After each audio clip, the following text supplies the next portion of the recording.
di sini ada rumus rahasianya nih Bapak Ibu ya. Namanya adalah rumus PDKT. Ya, PDKT ini bukan pendekatan sama gebetan ya ataupun calon ya.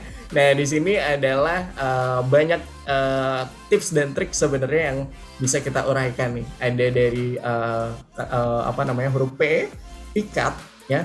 Tentu untuk berjualan secara online kita harus memikat banyak orang dan membuat calon pembeli ini tentunya jatuh hati nih kepada kita di pandangan pertama nih.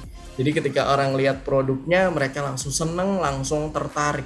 Tipsnya seperti apa? Sebenarnya memang di Shopee Bapak Ibu perlu menggunakan nama produk, judul produk ya ataupun foto produk yang menarik. Ya, karena ini nantinya akan membuat pembeli ini tahu nih jelas dengan produknya, ditambah lagi dengan deskripsi produk yang menarik dan juga informatif yang lengkap. Ini akan membuat pembeli juga semakin paham dengan produk kita. Apalagi kalau variasi produknya banyak ya, ini akan juga membuat pembeli banyak pilihannya nih ya. Jadi Bapak Ibu bisa buat kategori tokonya ya. Kalau misalnya Bapak Ibu berjualan produknya makanan, minuman, fashion ya, itu bisa di satu toko, tapi lebih baik dipisahkan rak-raknya. Ya, jadi ketika orang cari nggak berantakan ya Bapak Ibu. Misalnya ada baju, di sampingnya makanan, di sampingnya minuman ya, itu bisa dibuat rak namanya atau kategori produk ya. Kemudian juga jangan lupa ya, karena ini tampilan ya, kayak kita pengen deketin gebetan ya Bapak Ibu, kita harus buat orang ini yakin dan juga tertarik sama kita dengan kita juga mendekor tampilan toko kita ya, supaya orang yakin nih kalau toko kita ini adalah toko yang profesional nih ya, bukan toko yang penjualannya hanya jarang-jarang gitu ya. Nah, ini juga bisa kita dekor supaya lebih menarik. Nah, kemudian juga jangan lupa setelah orang terpikat, Bapak Ibu harus dorong juga pembeli ini bisa akhirnya memutuskan buat belanja. Nah, yang pertama adalah pasang harga kompetitif tentunya. Ya, harga kompetitif tuh maksudnya gimana Mas Kevin?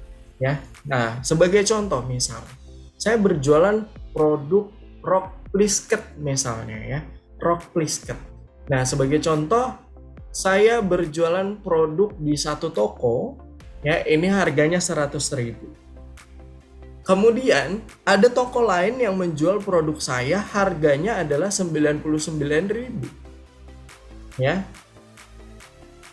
Menurut orang-orang ya, saya melihat ya Bapak Ibu ya, dari segi kunjungan dan juga pembelian, harga yang ada 9-nya ini sebenarnya adalah harga yang bisa mendorong psikologi pembeli ini untuk melihat harganya ini lebih murah sebenarnya Bapak Ibu.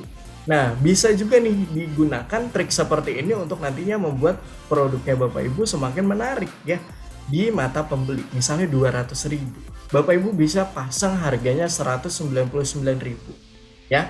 Rela ya Bapak Ibu ya, dikurangnya 1.000 tapi semakin banyak yang melihat dan semakin banyak yang tertarik ya, karena menganggap harganya lebih murah padahal sebenarnya harganya sama aja loh ya, kurang 1.000 rupiah aja ya. Nah, ini bisa digunakan ya untuk nantinya Bapak Ibu berjualan dan menampilkan harga yang kompetitif.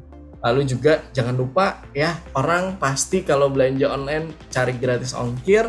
Masukkan program ini ke dalam tokonya Bapak Ibu supaya bisa membuat orang semakin yakin lagi nih belanja di tokonya. Nah, Bapak Ibu bisa kasih promo ya atau harga coret atau diskon ya, kasih voucher, dan juga Bapak Ibu bisa pakai fitur naikkan produk di Shopee. Nah, lalu jangan lupa juga setelah kita udah mendorong, jangan lupa juga semakin mengenali calon pembeli kita berikutnya gitu ya, dengan Bapak Ibu sering memperkenalkan produknya melalui Shopee Feed, Shopee Live, dan juga membagikan kontennya di media sosial. Ya, jangan malu ya Bapak Ibu ya, karena banyak seller-seller saya juga selalu mempunyai jadwal rutin untuk share produknya. Nah, ini yang perlu Bapak Ibu juga lakukan, apalagi kita yang baru berjualan ya, ini sangat penting sekali untuk share produk sebanyak-banyaknya ke sosial media.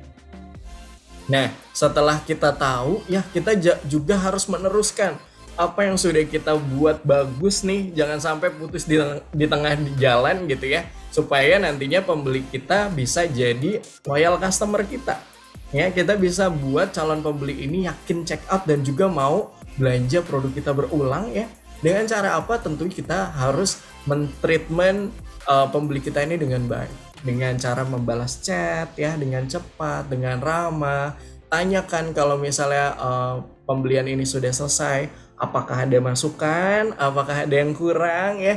Ini akan sangat senang sekali ketika pembeli ditanyakan seperti itu ya. Sama kayak kita ya, Bapak Ibu, kalau dibaik-baikin pasti kita akan senang juga ya sama toko ataupun sama orang banyak.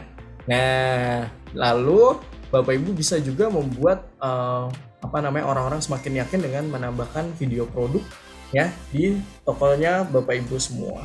Nah, kemudian juga pertahankan penilaian positif nih.